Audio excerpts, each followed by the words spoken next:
The night sky over Baghdad was pitch black on January 17, 1991. It was the opening hours of Operation Desert Storm, and the city was about to witness a new era of warfare. High above the unsuspecting capital, a squadron of strange angular aircraft sliced through the air in total silence. These were the F-117 Nighthawks, and they were invisible to the dense network of radar systems below. The Iraqi air defense operators stared at their green screens, which showed nothing but empty space. They had no idea that destruction was hovering directly above them, waiting to unleash precision-guided bombs on their communication centers. The silence of the night was about to be shattered by the sound of explosions that came from nowhere. The stakes for the United States Air Force had never been higher than on this historic night. The Soviet Union had spent decades supplying Iraq with sophisticated surface-to-air missiles and radar tracking systems. Military planners knew that conventional aircraft would suffer heavy losses if they tried to penetrate this wall of steel and electronics. The lives of American pilots hung in the balance as they flew into the heart of the most heavily defended airspace in the history of the Middle East. If the technology failed, or if the radar cross-section calculations were wrong, the Nighthawks would be shot down instantly. The entire strategy of the coalition forces depended on blinding the enemy within the first few minutes of the conflict. To understand how the United States achieved this technological miracle, we must look back to the height of the Cold War. The tension between the superpowers drove a desperate race for supremacy in the skies. In 1960, the Soviet Union shot down a U-2 spy plane piloted by Francis Gary Powers. This event shocked the American intelligence community because it proved that altitude alone could no longer protect their aircraft. The Soviet radar systems were becoming more powerful, and their missiles were becoming faster. The engineers at Lockheed Corporation knew they needed a radical new approach to survive in modern combat. They needed to build a plane that could fly unseen through enemy territory without relying on speed or height. The challenge of defeating radar seemed impossible to many aeronautical engineers at the time. Radar works by sending out a pulse of radio energy and listening for the echo that bounces off an object. A large metal airplane reflects a massive amount of energy, creating a clear blip on the operator's screen. To make a plane invisible, the designers had to find a way to absorb or deflect those radio waves away from the receiver. This required a complete rethinking of aerodynamics and aircraft structure. The smooth curves and rounded edges that made planes fly well were actually terrible for stealth because they reflected radar energy from every angle. The solution would require sacrificing aerodynamic performance for the sake of invisibility. Enter the legendary Skunk Works division of Lockheed, located in Burbank, California. This secretive group of engineers was led by the brilliant Kelly Johnson, who had designed the U-2 and the SR-71 Blackbird. However, as Johnson neared retirement, a new leader named Ben Rich took the helm. Ben Rich was an expert in thermodynamics and propulsion, but he was also a visionary who was willing to take risks that others would not. He believed that the future of air power lay in stealth technology. He gathered a small team of trusted experts to solve the radar problem. Among them was a mathematician named Denys Overholser, who would stumble upon the key to invisibility in the most unlikely of places. Denys Overholser discovered a dusty technical paper written by a Soviet physicist named Pyotr Yefimtsev. The paper was titled Method of Edge Waves in the Physical Theory of Diffraction. The Soviet Union had allowed this paper to be published because they believed it had no practical military application. Yefimtsev had developed a set of equations that could calculate how radar waves scattered off flat two-dimensional surfaces.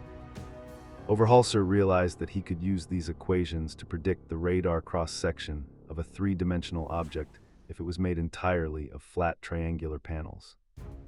This was a breakthrough moment that changed the course of aviation history. The irony was that the theoretical foundation for American stealth came from a Soviet scientist. Using the equations from Yefimtsev, the Skunk Works team began to design an aircraft that looked like nothing else ever built. They called the concept the hopeless diamond because of its bizarre faceted shape. It had no curves whatsoever. The fuselage was a collection of flat plates arranged to deflect radar waves away from the source.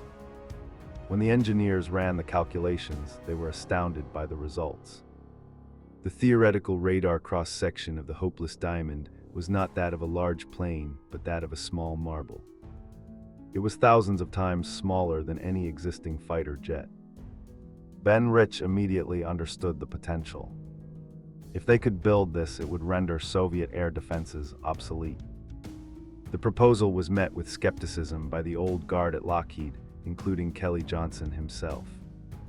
Johnson looked at the drawing of the hopeless diamond and famously declared that it would never get off the ground. The shape was aerodynamically unstable and would tumble out of the sky without constant computer corrections. However, Ben Rich was undeterred. He knew that computer technology was advancing rapidly. He believed that a fly-by-wire system could make the unstable airframe flyable. He took the concept to the Defense Advanced Research Projects Agency, or DARPA, to secure funding. The government was intrigued, but they demanded a proof of concept. Lockheed was pitted against Northrop in a fierce competition to build the first stealth prototype. The project was given the code name Have Blue. The Skunk Works team worked in absolute secrecy inside a windowless building in Burbank. They had a limited budget and a tight deadline, so they scavenged parts from other aircraft. The landing gear came from an F-5 Freedom fighter, and the engines were taken from a T-38 Talon. The focus was entirely on the shape and the radar-absorbent materials. The engineers had to invent new manufacturing techniques to bond the flat panels together with perfect precision.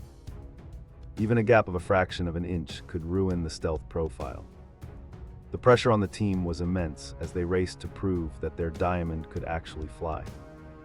The first Have Blue prototype was ready for testing in late 1977. It was transported to the remote Groom Lake facility in Nevada, also known as Area 51. This location was the only place in the world where they could test such a secret machine away from prying eyes. The test pilot Bill Park climbed into the cramped cockpit, knowing that he was about to fly an aircraft that defied the laws of traditional aerodynamics. As the engines roared to life, the flight control computers made thousands of adjustments per second to keep the plane steady. The Have Blue lifted off the runway and climbed into the desert sky, proving the skeptics wrong. The flight tests confirmed that the stealth calculations were correct. When the radar operators at the test range tried to track the Have Blue, they could hardly see it. At one point, the aircraft was flying directly towards a radar dish, and the operator reported that it looked no bigger than a bird. The success was exhilarating, but it came with a heavy price. During the testing program, both Have Blue prototypes were lost in crashes. The pilots survived, but the accidents highlighted the extreme danger of flying such an unstable experimental aircraft. Despite the crashes, the Air Force was convinced. They gave Lockheed the green light to develop a combat-ready version, which would become the F-117 Nighthawk. The transition from the Have Blue prototype to the operational F-117 required significant changes. The new aircraft had to carry weapons and fuel for long-range missions. The engineers enlarged the fuselage and added a V-shaped tail to improve control. They also developed a complex system of screens to cover the engine intakes, preventing radar waves from reaching the turbine blades. The cockpit windows were coated with gold to reflect radar energy. Every screw and rivet had to be covered with special putty and radar-absorbent paint. The manufacturing process was slow and toxic, requiring workers to wear protective suits. The result was a black angular machine that looked like it had arrived from another planet. The Air Force selected a group of elite pilots to fly the new stealth fighter. They were known as the Bandits. These men were sworn to absolute secrecy and could not tell their families what they were doing. They lived a double life, flying out to the Tonopah test range in Nevada every week and returning home on weekends. They flew only at night to avoid being seen by Soviet satellites. The training was grueling and dangerous. Disorientation in the dark desert sky was a constant threat. Several pilots lost their lives in training accidents during these early years, but the program remained a secret. The world had no idea that the United States was building a fleet of invisible bombers. By 1983, the F-117 Nighthawk was declared operational. The United States now possessed a weapon that could strike any target in the world with impunity. However, the Pentagon decided to keep the aircraft hidden for several more years. They wanted to reserve the element of surprise for a major conflict. Rumors began to circulate in the aviation press about a missing link in the fighter designation system. People whispered about a ghost plane in the Nevada desert. The Air Force issued denials and misinformation to confuse foreign intelligence agencies. It was a high-stakes game of deception designed to protect the most valuable asset in the American arsenal. The first public acknowledgement of the stealth fighter came in 1988 when the Pentagon released a grainy photograph. The image was deliberately low quality to hide the specific details of the design. Aviation enthusiasts were shocked by the angular, faceted appearance. It looked nothing like the smooth, futuristic curves they had imagined. Critics mocked the design, calling it the Wobblin' Goblin and questioning its aerodynamic stability. But the pilots who flew it knew the truth. They knew that they could fly right through the sights of the most advanced surface-to-air missiles without triggering an alarm. They were ready to prove the critics wrong in combat. The first combat test for the F-117 came in December 1989 during Operation Just Cause in Panama. 2 Nighthawks were sent to drop bombs near a barracks to confuse the Panamanian Defense Forces. The mission was a success, but it was a minor skirmish compared to what was coming. In August 1990, Iraq invaded Kuwait, triggering a massive international response. The United States began deploying forces to the Persian Gulf. The F-117 squadron was among the first units to arrive. They sat in hangars in Saudi Arabia, waiting for the order to attack. The pilots studied maps of Baghdad, knowing that they would be the tip of the spear. On that first night of desert storm, the F-117s proved their worth. They struck the AT&T building in downtown Baghdad, effectively severing the Iraqi military communications. They destroyed the headquarters of the Air Force and the Air Defense Control Centers. The conventional bombers followed in the path cleared by the stealth fighters. The coalition forces achieved air supremacy within hours. The world watched on television as tracers lit up the sky, firing blindly into the night. The Iraqi gunners were shooting at noise and shadows. The Nighthawk had changed the rules of engagement forever. It was no longer about how fast you could fly, but how well you could hide. While Lockheed was basking in the success of the F-117, another aerospace giant was working on an even more ambitious stealth project. Northrop Corporation had won the contract to build the advanced technology bomber, which would become the B-2 Spirit. Unlike the faceted diamond shape of the F-117, the B-2 was a giant flying wing. This design was the dream of Jack Northrop, the founder of the company, who had been obsessed with flying wings since the 1940s. The flying wing was the most efficient aerodynamic shape, but it had been impossible to stabilize with early technology. Now, with advanced fly-by-wire computers, the dream could finally become a reality. The B-2 Spirit represented the second generation of stealth technology. By the time it was being designed, computer power had increased exponentially. Engineers could now calculate the radar cross-section of curved surfaces. This meant they no longer had to rely on the flat facets that defined the F-117. The B-2 had a smooth, organic shape that blended seamlessly into the sky. It was designed to be invisible, not just to the high-frequency fire control radars, but also to the low-frequency early warning radars. It was a massive aircraft with a wingspan of 172 feet, yet on radar it appeared as small as an insect. The development of the B-2 was incredibly expensive and controversial. The cost of a single aircraft ballooned to over $2 billion, making it the most expensive airplane ever built.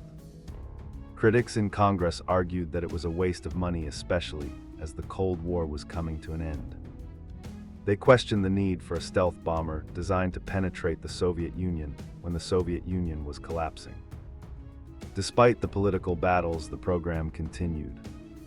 The first B-2 rolled out of the hangar in Palmdale, California in 1988. It was a breathtaking sight resembling a boomerang or a spaceship from a science fiction movie. The B-2 Spirit entered service in the 1990s, adding a new dimension to American air power.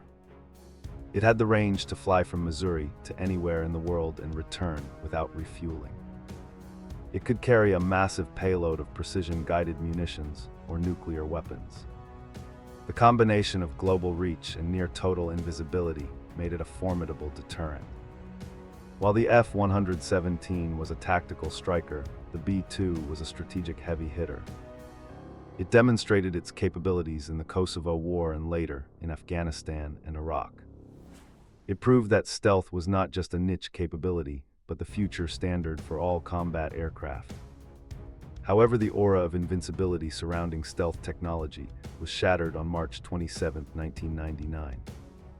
During the NATO bombing of Yugoslavia, an F-117 Nighthawk was shot down by a Serbian surface-to-air missile battery.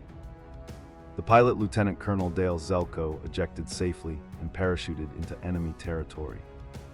The news shocked the world. How could a stealth fighter be detected and destroyed by an older Soviet missile system? The answer lay in a combination of clever tactics and luck. The Serbian commander Zoltan Dani had modified his radar to operate on long wavelengths, which could briefly detect the F-117 when its bomb bay doors were open. The shoot-down of the F-117 was a wake-up call for the U.S. military. It proved that stealth was not a cloak of invisibility, but simply a form of camouflage. If an enemy knew where to look and used the right equipment, they could still pose a threat. The rescue mission to retrieve Dale Zelko was a dramatic event involving helicopters and special forces. He was recovered safely before the Serbian forces could capture him. The wreckage of the F-117 was inspected by foreign intelligence agents, providing them with valuable insights into American stealth materials. This incident accelerated the development of counter-stealth technologies around the world. Despite the loss in Kosovo, the United States continued to push the boundaries of stealth. The F-22 Raptor was developed to replace the F-15 Eagle as the premier air superiority fighter. The Raptor combined stealth with supersonic speed and super maneuverability. Unlike the F-117, which was slow and helpless in a dogfight, the F-22 could outfly anything in the sky. It featured internal weapons bays to maintain its stealth profile and advanced sensors that allowed the pilot to see the enemy long before the enemy could see him. The F-22 represented the pinnacle of manned fighter technology, ensuring American dominance of the skies for decades. Following the F-22, the Joint Strike Fighter program produced the F-35 Lightning II.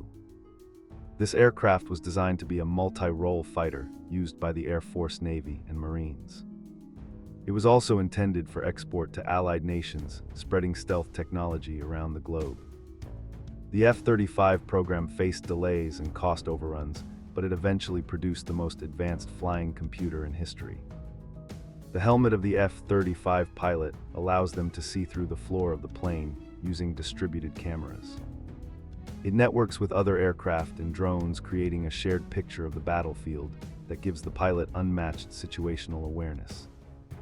As we move further into the 21st century, the definition of stealth continues to evolve. Unmanned aerial vehicles, or drones, are becoming the new frontier. The RQ-170 Sentinel, a flying wing drone, was used for reconnaissance over Iran and Pakistan. In 2011, one of these drones crashed in Iran, giving the world a glimpse of the secret robot fleet. Stealth drones offer the advantage of not risking a human pilot, allowing for longer missions in dangerous territory. The future of air warfare will likely involve swarms of stealthy drones operating in coordination with manned aircraft like the F-35 and the B-21 Raider. The monopoly on stealth technology that the United States enjoyed for decades has now ended. Other nations have developed their own stealth fighters. China has fielded the Chengdu J-20, and Russia has developed the Sukhoi Su-57. These aircraft mimic the shapes and features of American designs. The proliferation of stealth means that future conflicts could involve invisible planes fighting each other. This creates a new set of challenges for radar operators and pilots. The advantage will go to the side with the best sensors and the most advanced data processing capabilities. The game of hide and seek in the sky has become global. The race between stealth and detection is a never-ending cycle. As aircraft become harder to see, radar systems become more sensitive. New technologies like quantum radar and infrared search and track systems are being developed to spot stealth planes. Engineers are experimenting with plasma actuators and active camouflage to counter these new threats. The next generation of aircraft may not just rely on shape and materials, but on electronic warfare and cyber attacks to blind enemy sensors. The definition of stealth is expanding from simple radar evasion to full-spectrum dominance across the electromagnetic spectrum. The legacy of the stealth revolution goes beyond just the machines. It is a testament to the ingenuity and daring of the engineers at Skunk Works and other aerospace companies. Men like Ben Rich and Denise Overholser took a theoretical concept and turned it into a reality that changed the world. They worked in the shadows solving problems that seemed unsolvable. Their dedication gave the United States a strategic advantage that deterred aggression and saved countless lives in combat. The spirit of innovation that created the F-117 and the B-2 continues to drive the aerospace industry today. Looking back at the history of stealth, we see a progression from the desperate need to survive the Cold War to the absolute dominance of the modern battlefield. The ability to strike anywhere at any time without warning is a powerful tool of statecraft. The angular shapes that once looked so alien have now become the standard for military aviation. As we look to the future with the upcoming B-21 Raider and 6th generation fighters, one thing is certain. The quest for invisibility will continue to shape the way wars are fought. The sky will always belong to those who can move through it unseen. The development of aircraft that evade radar stands as one of the most significant achievements in military history. It required a perfect storm of mathematical genius, engineering brilliance, and political will. It transformed the F-117 from a hopeless diamond into a lethal predator. It turned the B-2 from a drawing on a napkin into a strategic bomber that can circle the globe. These machines are not just weapons, they are symbols of technological supremacy. They remind us that in the world of warfare, what you cannot see can indeed hurt you. As the sun sets over the Nevada desert, today the legacy of those early test flights lives on. New shapes are taking to the air above Groom Lake, hidden from the public eye, just as the Have Blue was 40 years ago. The next breakthrough in stealth is likely already flying in those restricted skies. We may not know what it looks like or how it works, but we know it is there. The whisper of time tells us that the secrets of today will become the history of tomorrow. Until then, the stealth revolution continues in the silence of the high atmosphere. In the end, the story of stealth is a story of human imagination overcoming physical limitations. It is about the courage of pilots who flew unstable machines into the unknown. It is about the vision of leaders who bet their careers on unproven technology. It is a reminder that innovation often comes from the most unexpected sources, like a forgotten Soviet textbook. The stealth aircraft of the United States Air Force remain the guardians of the sky-silent sentinels, watching over a volatile world. They are the ghosts in the machine, the phantoms of the radar, and the ultimate expression of air power.